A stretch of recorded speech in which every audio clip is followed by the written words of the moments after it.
ஒரு அரசனும் அமைச்சரும் ஒரு நாள் ரொம்ப சாவகாசமாக பேசிக்கிட்டு இருந்தாங்களாம். அரசன் அமைச்சரை பார்த்து ஒரு கேள்வி கேட்டிருக்கார். ஏங்க அமைச்சரே, ஆசை இல்லாத ஒரு மனுஷனால் இருக்க முடியுமா அப்படின்னு. ஏன் முடியாது, துறவி அப்படிங்கிறவங்கெல்லாம் அப்படிப்பட்டவங்க தானே அப்படின்னாராம் அமைச்சர். அவங்கெல்லாம் உண்மையிலேயே ஆசையை விட்டவங்க தானா அப்படின்னு கேட்டாராம் ராஜா. அப்படி தான் இருக்கணும் அப்படின்னாராம் அமைச்சர். அப்படின்னா ஆசையே இல்லாத ஒரு உண்மையான துறவியை நான் பார்க்கணுமேன்னார். அது என்ன பிரமாதம், அதுக்கு நான் ஏற்பாடு பண்ணுறேன் அப்படின்னு விட்டார் இவர். சொல்லிவிட்டு உடனே புறப்பட்டு போனார். அங்கே எங்கே தேடினார். அப்புறம் தான் அவருக்கு புரிஞ்சுது உண்மை துறவியை கண்டுபிடிக்கிறது எவ்வளவு கஷ்டமான காரியம்னு. இருந்தாலும் ராஜா கிட்ட சொல்லியாச்சே, உண்மை துறவியை காட்டுறேன்னு. இப்போ என்ன பண்ணுறது? ராஜா கிட்ட சொன்னபடி நடக்கலைன்னா அவருக்கு கோபம் வந்துடும். அமைச்சர் ஒரு யோசனை பண்ணார். அவருக்கு ஒரு வழி தெரிஞ்சுது. அதுதான் சரின்னு முடிவு பண்ணார். அதாவது அந்த ஊரில் அவருக்கு தெரிஞ்ச நாடக நடிகர் ஒருத்தர் இருக்கிறார், நல்லா நடிப்பார். அவரை போய் பார்த்தார். இதை பாருப்பா, எனக்காக நீ ஒரு காரியம் செய்யணும்னார்.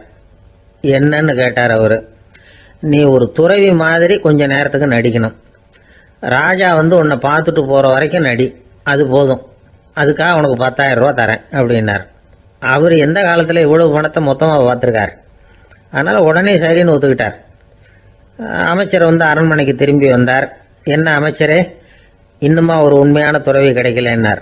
உண்மையான துறவி ஒருத்தரை இப்போ தான் கொஞ்ச நேரத்துக்கு முன்னாடி பார்த்து பேசிவிட்டு வர்றேன். அவர் நம்ம ஊருக்கு வெளியில் குளத்தங்கரையில் உள்ள ஒரு ஆலமரத்துக்கு அடியில் உட்காந்துருக்கிறார் அப்படின்னார் இவர். அப்படின்னா உடனே புறப்படுங்க அப்படின்னார் ராஜா. பரிவாரங்களோடு புறப்பட்டார். அங்கே அந்த மரத்தடியில் அந்த ஆள் வேஷம் போட்டுக்கிட்டு துறவி மாதிரி உட்காந்துருக்கிறான். ராஜா நேராக போனார்.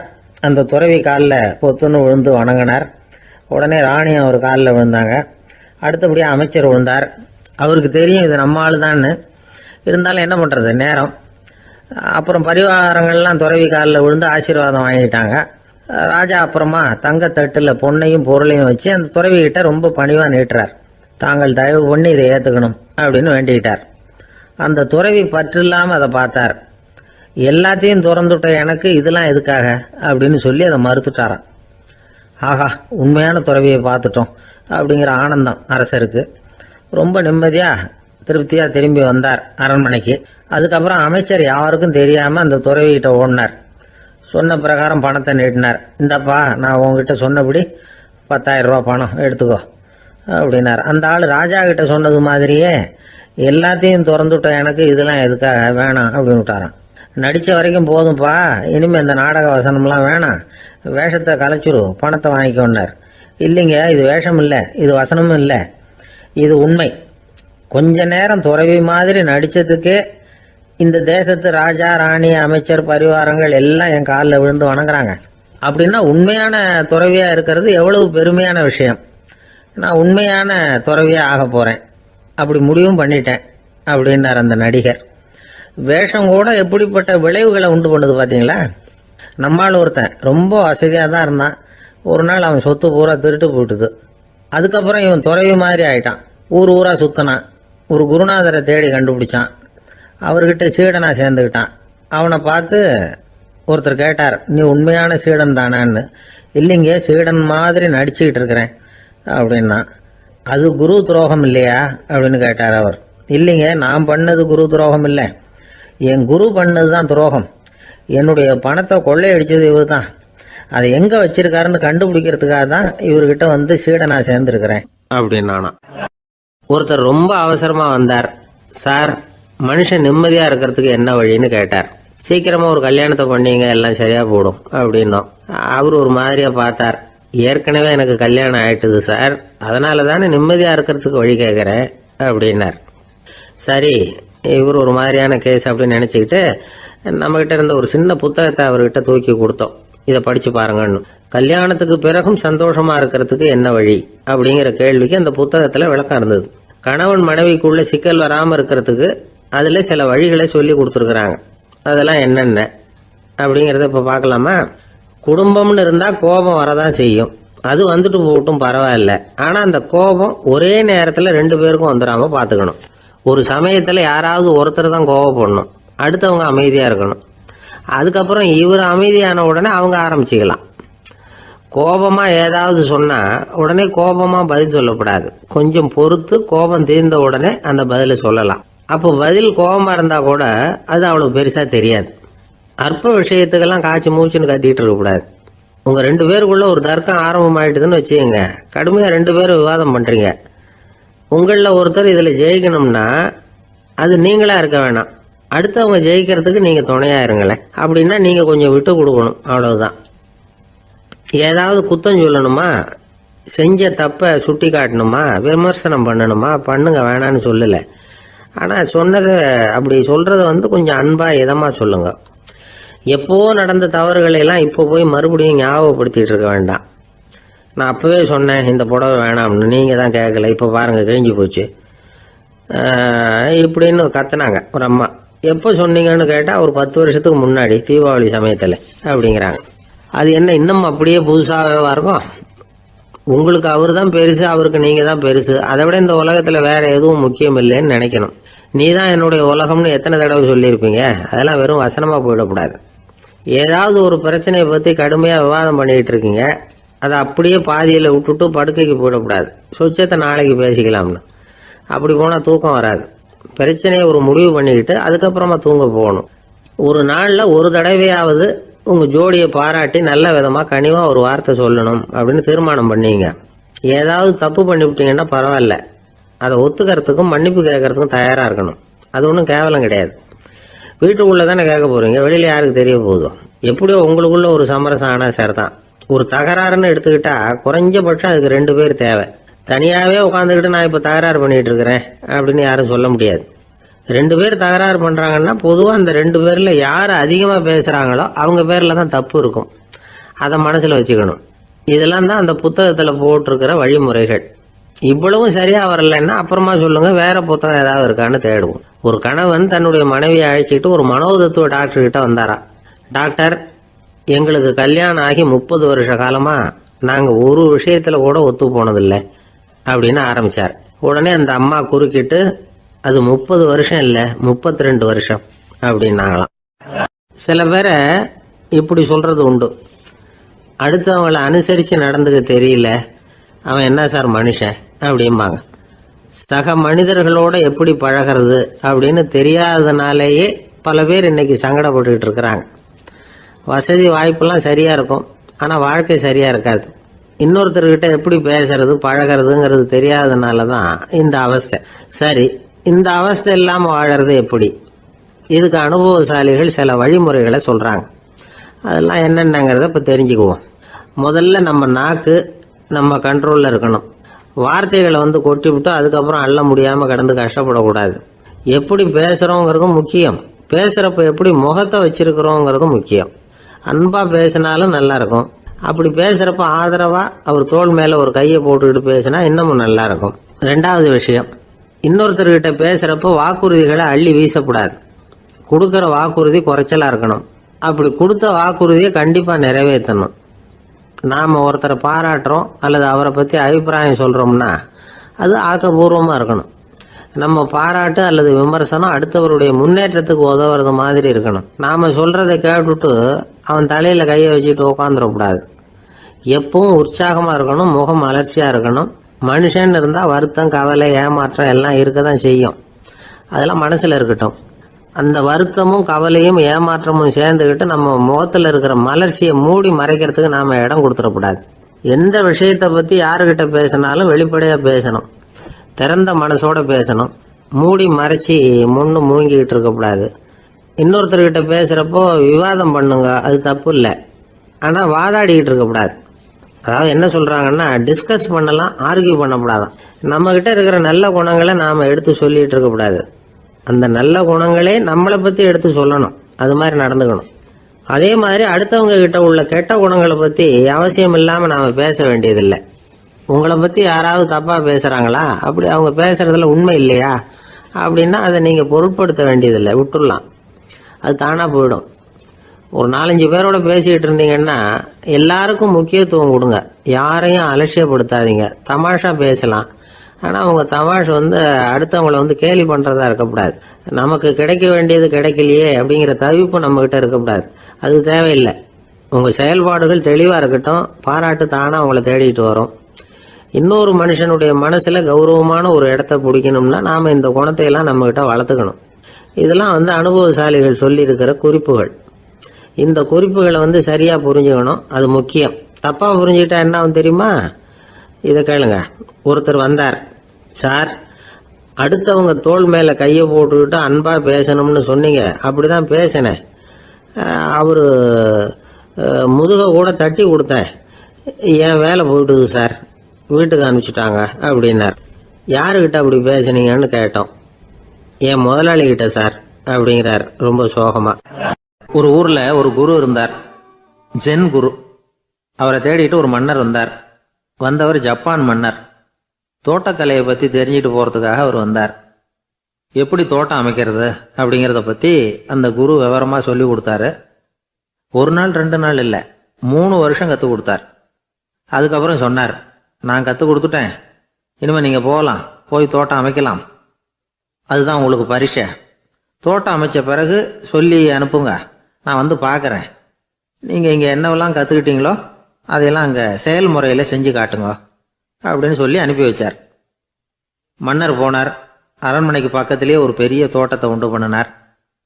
அழகான மரங்களையும் செடிகளையும் உருவாக்கினார். கிட்டத்தட்ட 1000 தோட்டக்காரர்களை பயன்படுத்தி 3 வருஷங்கள் முயற்சி பண்ணி அந்த அழகான தோட்டத்தை உருவாக்கினார். குருகிட்ட இருந்து செய்தி வந்தது, நாளைக்கு வந்து தோட்டத்தை பார்க்குறேன் அப்படின்னு. மன்னர் உடனே சுறுசுறுப்பாயிட்டார். முதல் நாளே தோட்டத்தை சுத்தப்படுத்தினார். ராத்திரி பூரா யாரும் தூங்கலை. எல்லாருக்கும் தோட்டத்தை ஒழுங்குபடுத்துகிற வேலை.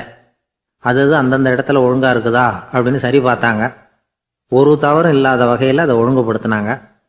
மறுநாள் குரு வந்தார், தோட்டத்தை பார்த்தார். அவருக்கு கோபம் வந்துட்டுது. மன்னருக்கு ஆச்சரியம், எப்பவும் சிரிச்சுக்கிட்டே இருக்கிறவர் இப்போ இப்படி இருக்கிறாரே அப்படின்னு. மெதுவாக குருக்கிட்ட போய் எல்லாம் சரியாக தானே இருக்குது அப்படின்னார். எல்லாம் சரிதான், ஆனாலும் எங்கே அந்த பொன்னிற காற்று அப்படின்னார். உதிர்ந்த இலைகள், பொன் மஞ்சள் நிற இலைகள் காற்றில் அப்படி புரண்டு ஓடுவதை நான் பார்க்க முடியவில்லையே அப்படின்னாராம். அது இல்லாமல் இந்த தோட்டம் உயிரோட்டம் உள்ளதா இருக்காது, இதில் பாடல் இல்லை, ஆடல் இல்லை, அதெல்லாம் இல்லாமல் இந்த தோட்டம் ரொம்பவும் செயற்கையாக தெரியுதேன்னாராம். மன்னர் இப்போதான் யோசனை பண்ணார். கீழே கிடந்த காஞ்சி போன இலைகள் மட்டும் இல்லை, மரத்தில் இருந்த காஞ்சி போன இலைகளையும் அப்புறப்படுத்தி சுத்தமாக வச்சிருக்கிறார். இறப்பும் வாழ்க்கையினுடைய ஒரு பகுதி தான். மரணம்ங்கிறது வாழ்க்கைக்கு எதிரானது அல்ல, அதை நிரப்பும் ஒரு பகுதி தான் அது. மரணம் இல்லையில் வாழ்க்கையே இல்லை அப்படிங்கிறது பெரியவங்க கருத்து. இப்போ அந்த தோட்டம் அழகாக தான் இருக்குது, இருந்தாலும் அது ஒரு ஓவியம் மாதிரி உயிர் இல்லாமல் இருக்கு. குரு ஒரு வாளியை கையில் எடுத்துக்கிட்டார். தோட்டத்தை விட்டு வெளியில போனார். ஏற்கனவே வீசி எறிந்த அந்த சருகுகளை எல்லாம் அள்ளி கொண்டுகிட்டு வந்தார். உள்ள எல்லா இடங்கள்லையும் அதை வீசினார். உடனே காத்து அந்த காய்ந்த சருகுகளையும் பழுத்த இலைகளையும் அசைக்க ஆரம்பிச்சுட்டுது. இப்போ அங்க சலசல சத்தம், சங்கீதம், இலைகளின் நடனம், ஓவியம் மாதிரி இருந்த அந்த தோட்டத்துக்கு இப்போ உயிர் வந்துட்டுது. இதுதான் அந்த பொன்னான காற்று அப்படின்னாராம் குரு. மன்னருக்கு புரிஞ்சுது. மிகப்பெரிய ஜென் கேள்வி ஒன்று உண்டு. உம்மான் அப்படிங்கிற ஒரு பெரிய குருவை பார்த்து துறவி ஒருத்தர் கேட்டாராம், இலைகள் எல்லாம் கீழே விழுந்து மரங்கள் மொட்டையாக இருக்கும் பொழுது என்ன நடக்கும்? இதுதான் கேள்வி. இதுக்கு உம்மான் சொன்ன பதில் பொன்னான காற்று, தி கோல்டன் விண்ட் அப்படின்னாராம். இதுக்கு என்ன விளக்கம்னா, உன்னுடைய எண்ணங்கள் எல்லாம் உன்னுடைய மனசிலிருந்து கீழே விழுந்து உனது உள்ளுணர்வானது மொட்டையாக நிற்கும் நிலைதான் அது. உனது வேர்களின் அருகில் காற்று வீசுகிறது. எல்லா எண்ணங்களும் உன்னிலிருந்து வெகு தூரத்துக்கு புரண்டு கொண்டே சென்று விடுகிறது. நீ அவற்றை கடந்து விட்டால் நீ அவைகளுக்கெல்லாம் மேலெழுந்து கீழே பார்ப்பவனைப் போல நிற்க ஆரம்பித்து விடுவாய். அதுதான் தியானம் என்பது அப்படின்னு சொல்றாங்க. தியானம்ங்கிறது எண்ணத்துக்கு எதிரானதில்லை. தியானம்ங்கிறது எண்ணங்களை கடந்து செல்வது தான். அதுக்கப்புறம் நாம பொன்னிற காற்றுல ஆட ஆரம்பிச்சிருவோம். இதுதான் பெரியவர்கள் சொல்றது. என்கிட்ட ஒருத்தர் தோட்டம் அமைக்கணும்னு யோசனை கேட்டு வந்தார். எல்லாம் சொல்லி கொடுத்தேன். செடிகள்லாம் செழிப்பா வளரணும்னா வேர் காயாம பார்த்துக்குங்க, தினமும் தண்ணி விடுங்க அப்படின்னு சொல்லி அனுப்பி வச்சேன். 1 மாசம் கழிச்சு ஒரு தோட்டத்தை பார்க்கறதுக்காக போனேன். போய் பார்த்தா எல்லா செடியும் வாடி கிடக்குது. என்னங்க இப்படி பண்ணிவிட்டீங்கன்னு. நீங்க சொன்னபடி தான் செஞ்சேன்னார். என்ன செஞ்சீங்கன்னு கேட்டேன். வேர் காயாம பார்த்துக்க சொன்னீங்க, தினமும் ஒரு தடவை எல்லா செடியையும் ஒவ்வொன்றா பிடுங்கி பார்த்து வேர் காயாம இருக்கா அப்படின்னு பார்த்துட்டு அதுக்கப்புறம் தண்ணி பாய்ச்சனே, அவ்வளவுதான் அப்படின்னார். இந்த உலகமே ஒரு நாடக மேடை, நாம் எல்லாரும் நடிகர்கள். இது ஞானிகள் சொல்றது. இது ஒரு பக்கம் இருக்கட்டும். இந்த உலகத்துக்குள்ள எத்தனையோ நாடக மேடைகள், எத்தனையோ நடிகர்கள், எத்தனையோ நாடகங்கள், இதெல்லாம் எப்படி ஆரம்பமாச்சு? அதுதான் இன்னைக்கு தகவல். அதாவது ஆதி மனிதன் பேச ஆரம்பிக்கிறதுக்கு முன்னாடி சைகையாலேயே எல்லாத்தையும் சொல்லிட்டு இருந்தான். அதனால அப்பவே நடிப்பு ஆரம்பமாயிட்டுது. முதல்ல ஒரு வேட்டையத்தான் அவன் நடிச்சு காட்டியிருப்பான். இவன் எப்படி போனான், எதிரில் மிருகம் எப்படி வந்தது, அதோட எப்படி சண்டை போட்டான், எப்படி அடிச்சு கொண்டுட்டு வந்தான், இதை அப்படியே மற்றவங்களுக்கு நடிச்சு காட்டியிருப்பான். ஏன்னா மொழி கிடையாது. இந்த காலத்துல எல்லாம் நாடகங்களில் நடிக்கிறவங்கள நடிகர்கள்ங்கிறோம். ஒரு காலத்தில் இவங்களுக்கு என்ன பேர் தெரியுமா? திஸ்பியர்கள் அப்படின்னு பேராம். இதுக்கு காரணம் உண்டு. அதாவது 2000 வருஷத்துக்கு முன்னாடி கிரீஸ் நாட்டில் திசிபியஸ் அப்படின்னு ஒரு ஆள் இருந்தான். அவன் ஒரு பெரிய நாடக கலைஞன். அவன் சில இளைஞர்களை சேர்த்துக்கிட்டான், பயிற்சி கொடுத்தான், நாடக குழுவை உருவாக்கினான். நடிகர்களையும் நாடகத்துக்கு தேவையான பொருள்களையும் ஏற்றிக்கிட்டு போகிறதுக்கு ஒரு வண்டியையும் தயார் பண்ணான். அந்த வண்டியிலேயே அவன் கிரேக்க நாடு பூராவும் சுற்றினான். ஊர் ஊராக நாடகம் போட்டான். ஒரு ஊருக்கு போனதும் அங்கே நாடகம் நடத்த தியேட்டர் இருக்கா அப்படிங்கலாம் பார்க்கறது இல்லை அவன். ஏன்னா அப்போலாம் தியேட்டர்னா என்னென்னு தெரியாது.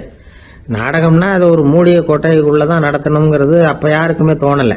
இந்த வண்டி போகும், அதுவே ஒரு பகுதி அப்படியே ஒரு மேடை மாதிரி விரிச்சிக்கும். அதில் ஏறி நின்றுக்கிட்டு நாடகத்தை நடித்து காட்டுவாங்களாம். மக்கள்லாம் எதிரில் தரையில் உட்காந்து அதை பார்த்துக்கிட்டு இருக்கிறது. உலகத்தின் முதல் நடமாடும் தியேட்டர் இதுதானா. இந்த திசிபியஸ் தான் முதலாக உலகத்தில் நாடகம்ங்கிற பொழுதுபோக்கை நடத்தி காட்டினவன் அப்படின்னு சொல்கிறாங்க. அவன் சொந்தமாக நாடகம் எழுதுனா, நடித்தான், நாடகத்தை இயக்கினான். அதனால தான் அவனை first man of the theatre அப்படின்னு சொல்லுவாங்க. அவன் தான் நாடக மேடையின் முன்னோடி. கிரேக்கர் காலத்திலேயே நாடக ஆசிரியர்கள், நடிகர்கள், ரசிகர்கள் இவங்கெல்லாம் உருவாயிட்டாங்களாம். நாடகத்தின் சரித்திரத்தில் இந்த 3 பிரிவும் ரொம்ப முக்கியம். அதாவது கிரேக்க தியேட்டர்கள்லாம் திறந்த வெளி மேடைகள் தான். பெரும்பாலும் மலைச்சரிவுகள், அதுவே படிப்படியாக பண்ணியிருப்பாங்க. கீழே அரைவட்ட வடிவில் மேடை, அதுக்கு ஆர்கெஸ்ட்ரான்னு பேர். பிற்காலத்தில் இதில் உட்காந்து இசைக்குழுவினர் வாய்ச்சதுனால இசைக்குழுவுக்கே ஆர்கெஸ்ட்ராங்கிற பேர் வந்துட்டுது. இப்போ கிரேக்க தியேட்டர்களில் ஒன்று, அதோட காலம் கிமு 340. அதை இன்னமும் பாதுகாத்து வச்சிருக்கிறாங்களாம். எபிடாரஸ் அப்படிங்கிற இடத்துல அது இருக்குதான். இன்னமும் அந்த தியேட்டரை பயன்படுத்திக்கிட்டு வர்றாங்களாம். சிறந்த கிரேக்க நாடகங்கள்லாம் அங்கே நடிக்கிறாங்களாம். ஆரம்ப காலத்திலேயே கட்டணம் கிடையாது. அப்புறம் பின்னாடி தான் நுழைவு கட்டணம்லாம் அப்படியே வந்துட்டு தான். நடிகர்கள் பளபளப்பான ஆடைகள் உடுத்தி இருப்பாங்களாம். இந்த குதிகால் உயர்ந்த காலணிகள் போட்டிருப்பாங்களாம். இதெல்லாம் பழைய குறிப்புகள். பலவிதமான உருவங்களில் மாஸ்க் அப்படின்னு சொல்லப்படுற முகமூடி. அதனால் ஒரே நடிகர் பல வேடங்களில் நடிக்கிறது உண்டான். ஆரம்பத்தில் பெண் நடிகர்கள் கிடையாது, எல்லாம் ஆண் நடிகர்கள் தான். ரோமானியர்கள் தான் முதல் நிரந்தர நாடக மேடையை கட்டினவங்க. அதுதான் முதல் தியேட்டர். கிமு 1048 காலகட்டத்தில் பாம்பிங்கிற நகரத்தில் அதை கட்டியிருக்கிறாங்களாம். கிரேக்க ரோமானிய தியேட்டர்களின் அடிப்படையிலேயே இந்த இத்தாலிய வடிவ அமைப்பாளர்கள் இந்த குதிரை லாட வடிவில் ஒரு ஆடிட்டோரியத்தை உருவாக்கினாங்களாம். இப்படி அதை பற்றி நிறைய தகவல் இருக்குது. 1576 லண்டனில் இந்த வின்ஸ்பர்ரி, அப்புறம் இந்த பில்ட்ஸில், அப்புறம் ஜேம்ஸ் இப்படிங்கிறவர் முயற்சியால் தான் இங்கிலாந்தில் முதல் தியேட்டர் உருவாச்சான். அப்படி ஒருத்தர் இருந்தாராம். உலக நாடக மேடையின் வரலாறு இதுதான். அதாவது இப்பெல்லாம் அறிவியல் வளர்ச்சி அதிகமாயிட்டுது. திரைப்படம், தொலைக்காட்சி எல்லாம் வந்தாச்சு. ஒவ்வொரு வீடுமே ஒரு குட்டி தியேட்டர் மாதிரி ஆயிட்டுது. தொலைக்காட்சி முன்னாடி உட்காந்து எழுந்திருக்கவே மனசு வர்றதில்லை. ஒரு அம்மா ஒரு மனோதத்துவ டாக்டரை தேடிட்டு வந்தாங்களாம் இந்த காலத்தில். டாக்டர், எங்கள் வீட்டுக்காரர் எப்போ பார்த்தாலும் டிவி முன்னாடி உட்காந்துக்கிட்டு அதையே வெறிச்சு பார்த்துக்கிட்டு இருக்கிறார், உத்து பார்த்துக்கிட்டு இருக்கார், எனக்கு சந்தேகமாக இருக்குன்னாங்களாம். இது மனக்கோளாறு இல்லைங்க, ஆர்வ கோளாறு, அவ்வளவுதான், இதுக்காக பயப்படாதீங்கன்னாராம் டாக்டர். அப்படி இல்லை டாக்டர், டிவி ஓடும் பொழுது நாம் எல்லாம் அதை பார்க்குறோம் சரி, ஆனால் அவர் அப்படி இல்லை, டிவியை நிறுத்தினதுக்கு அப்புறமும் அதையே உத்து பார்த்துட்டு உட்காந்துருக்கிறார், அதனால தான் சந்தேகப்பட்டு உங்ககிட்ட வந்தேன் அப்படின்னாங்களாம். ஒரு சின்ன பையன் வந்தான். அவனை பார்த்து ஒரு கேள்வி கேட்டோம். ஏன்ப்பா உங்கள் வீட்டில் அம்மா புத்திசாலியா அப்பா புத்திசாலியா அப்படின்னு. அவன் அலட்சியமாக நம்மளை பார்த்து சிரிக்கிறான். என்ன சார் இது, இந்த காலத்தில் இது கூட தெரியாமல் இருக்கிறீங்களே அப்படிங்கிறான். ஒரு சின்ன பையன் நம்மளை பார்த்து இப்படி கேட்டு விட்டானே அப்படின்னு நினைக்கிறப்போ நமக்கு ஒரு மாதிரி ஆகிடும். அதுக்கப்புறம்தான் இந்த தாத்தா பாட்டிலாம் சொல்கிற ஒரு கதை ஞாபகத்துக்கு வந்தது. அது என்ன கதை தெரியுமா? ஒரு ஊரில் ஒரு அம்மாவும் பிள்ளையும் இருந்தாங்களாம். அந்த மகனுக்கு திடீர்னு தேசாந்திரம் போய் வரணும்னு ஆசை வந்துட்டுது. ஊராக போய் சுற்றி பார்க்கணுங்கிற ஆசை. அந்த அம்மாவுக்கு இது பிடிக்கல. மகனை பிரிஞ்சு இருக்கிறதுக்கு அவங்க மனசு இடம் கொடுக்கல. வேணாப்பான்னு சொல்லி பார்த்தாங்க, அவன் கேட்கல. திடீர்னு புறப்படவும் செஞ்சுட்டான். சரி, இனிமேல் அவனை தடுக்க முடியாதுன்னு முடிவு பண்ணிக்கிட்டாங்க அந்த அம்மா. இருந்தாலும் புத்திசாலித்தனமாக ஒரு யோசனை பண்ணாங்க. மகனை கிட்டத்தில் கூப்பிட்டாங்க. அவங்ககிட்ட சொன்னாங்க, இதை பாருப்பா, நீ தேசாந்திரம் போகிறதுன்னு தீர்மானம் பண்ணிவிட்ட, அதை நான் தடுக்கலை, போயிட்டு வந்துடும். ஆனால் போகிறதுக்கு முன்னாடி எனக்கு ஒரு வாக்குறுதி கொடுத்துட்டு போ அப்படின்னாங்க. போகிறப்போ ராத்திரியாக இருந்தாலும் பகலாக இருந்தாலும் சரி, புளிய மரத்து நிழலில் தான் தங்கணும். திரும்பி வர்றப்போ இரவும் பகலும் நீ வேப்ப மரத்து நிழல்லே தங்கணும் அப்படின்னாங்க. சரி, அப்படியே செய்கிறேன்னு சொல்லி வாக்குறுதி கொடுத்தான் பையன். புறப்பட்டு போனான்.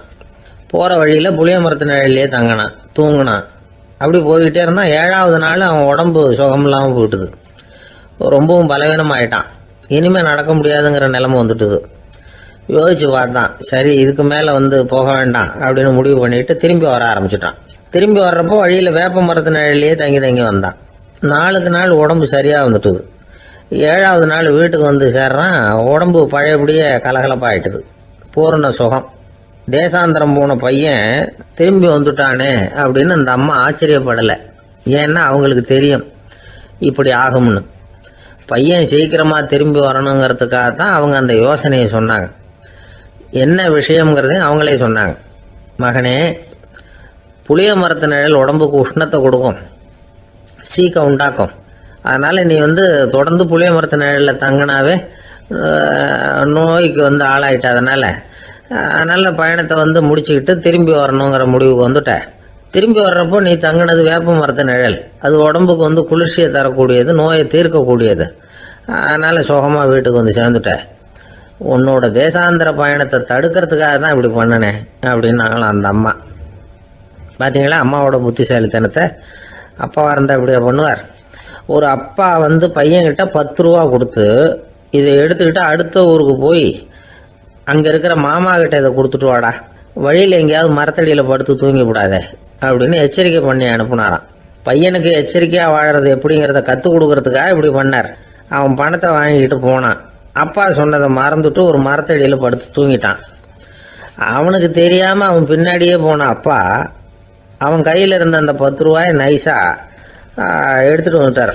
அவன் பையில் தானே வச்சுருந்தான், அது தெரியாமல் எடுத்துகிட்டு வந்துட்டார். அவன் தூங்கிக்கிட்டு இருக்கான். எடுத்துகிட்டு ஒரு மறுபடியும் வீட்டுக்கு வந்துட்டார். பையன் முழிச்சுக்கிட்டு பையை தடவி பார்க்குறான், பணத்தை காணும். அழுதுகிட்டே திரும்பி வந்தான். அப்பா கிட்ட விஷயத்த சொன்னான். அப்பா சிரிச்சுக்கிட்டே சொன்னார், அதுக்கு தான்ப்பா ஆரம்பத்திலேயே எச்சரிக்கை பண்ணினேன், இனிமேலாவது நீ ஜாக்கிரதையாக இருக்கணும் அப்படிங்கிறதுக்காக தான் இப்படி பண்ணினேன். அந்த பணம் எங்கேயும் போயிடல, நான் தான் அதை உனக்கு தெரியாமல் எடுத்து வச்சிருக்கிறேன்.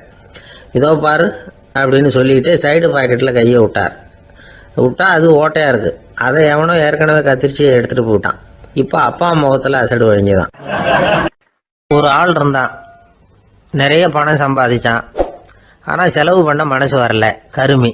அவன் என்ன பண்ணா, சேர்த்த பணம் பூராவையும் ஒரு மரத்தடியில் புதைச்சி வச்சுருந்தான். வாரத்துக்கு ஒரு தடவை அந்த மரத்தடிக்கு வருவான். புதைச்ச இடத்த ஆவலோடு பார்த்துக்கிட்டு இருப்பான். அதுக்கப்புறம் போயிடுவான். அவ்வளவுதான். ஒரு நாள் ஒரு திருடன் வந்தான். இவன் புதைச்சி வச்சுருந்ததெல்லாம் எடுத்துகிட்டு போயிட்டான்.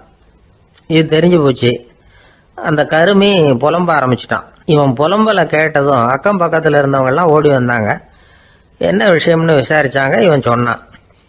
ஒரு பெரியவர் கேட்டார், ஏப்பா வாரம் இந்த இடத்த பார்க்குறதாக சொன்னியே, எப்போவாவது இதில் இருக்கிற பணத்தை எடுத்து செலவு பண்ணியிருக்கியா அப்படின்னு கேட்டார்.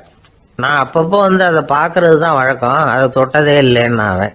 சரி அப்படின்னா இப்போவும் நீ அதே மாதிரி வாரம் ஒரு தடவை இந்த இடத்த பார்த்துட்டு போகலாமே அப்படின்னாராம் அந்த பெரியவர். அதுவும் சரிதானே, எவ்வளவு காலமானாலும் அவன் அந்த பணத்தை எடுத்து செலவு பண்ண போகிறதில்ல.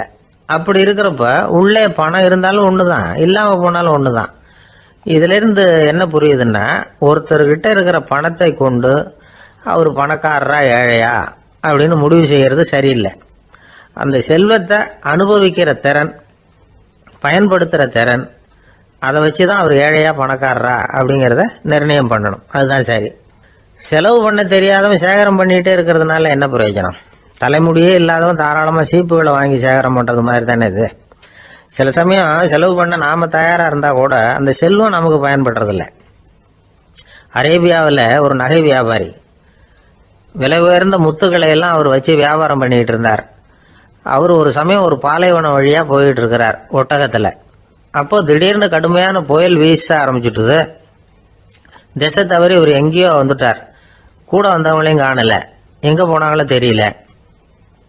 இவர் ரொம்ப பயந்து போய் அங்கேயும் எங்கேயுமா அலைஞ்சு திரியிறார். வழியே தெரியல. பசி கடுமையாயிட்டுது. ஒட்டகத்து முதுகில் ஒரு மூட்டை இருந்தது. அதை பிரித்து பார்த்தார். உள்ளே ஏதாவது இருக்கான்னு தேடி பார்க்குறார். அது வரைக்கும் கண்ணில் தட்டுப்படாத அபூர்வமான ஒரு பை கண்ணில் பட்டுது. ஆஹா, அதில் ஏதாவது சாப்பிட்றதுக்கு இருக்கும் அப்படின்னு நினச்சி ஆவலாக அதை பிரித்து பார்க்குறார். அந்த பையில் விலை உயர்ந்த முத்துக்கள் நிறைய இருந்துதான். அப்போ தான் அவர் நினச்சாராம், விலை உயர்ந்த முத்துக்கள் கூட சாப்பிட்றதுக்கு உணவாக முடியாது அப்படிங்கிறத புரிஞ்சுக்கிட்டாராம். எந்த நேரத்தில் எது நமக்கு தேவையோ அது நமக்கு தாராளமாக கிடைக்கணும். அப்படி அது கிடைக்கிறதுக்கு நம்மக்கிட்ட இருக்கிற செல்வம் பயன்படணும். அது நமக்கும் பயன்படலாம், நம்ம மூலமாக அடுத்தவங்களுக்கும் பயன்படலாம். அதுதான் செல்வத்தின் பயன்.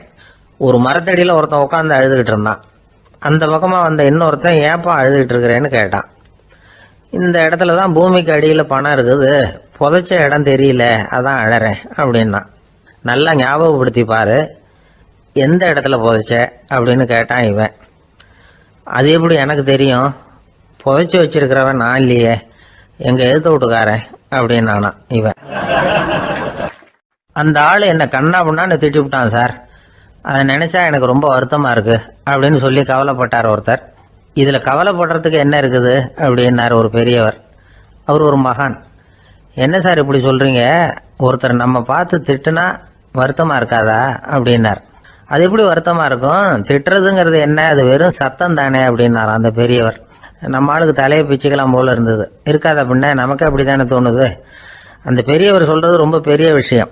அதை நாம் புரிஞ்சிக்க முயற்சி பண்ணலாம்னா நடைமுறை வாழ்க்கைக்கு அது ஒத்து வர்றது மாதிரி தெரிய மாட்டேங்குது. இருந்தாலும் அந்த பெரியவர் அதுக்கு என்னதான் விளக்கம் கொடுக்குறாருன்னு பார்ப்போமே. ஒரு ரயில் போயிட்டுருக்கு, அதில் ஒரு சாது போயிட்டுருக்கார். அந்த ரயில் அவர் ஹரித்வாரம் போயிட்டுருக்கார். அவர் ரயிலில் ஏகப்பட்ட கூட்டம். நம்ம ஊர் ரயில் கேட்க வேணும், டிக்கெட் வாங்கிட்டு கொஞ்சம் பேர், வாங்காத கொஞ்சம் பேர். அது என்னத்துக்கு அனாவசியமாக டிக்கெட் அப்படிங்கிற நினப்பில் பாதி பேர். இந்த கூட்டத்துக்கு மத்தியில் அந்த சாதுவும் போயிட்டுருக்கிறார். உட்கார்றதுக்காக இருந்த இடத்துல ஒரு ஆள் படுத்துருக்கிறான். கொஞ்சம் முரட்டு ஆசாமி. அவன் காலு பக்கத்தில் கொஞ்சோண்டு இடம் பாக்கி இருந்தது. அந்த இடத்துல இந்த சாது உட்காந்துருந்தார். மெதுவாக உட்காந்துக்கிட்டார் போய். ஆனால் அந்த ஆள் ராத்திரி பூரா இவரை காலால் உதச்சிக்கிட்டே இருக்கிறான். அது இவருக்கு ரொம்ப அவமானமாக பட்டுது. அதனால் துக்கம் ஏற்பட்டது.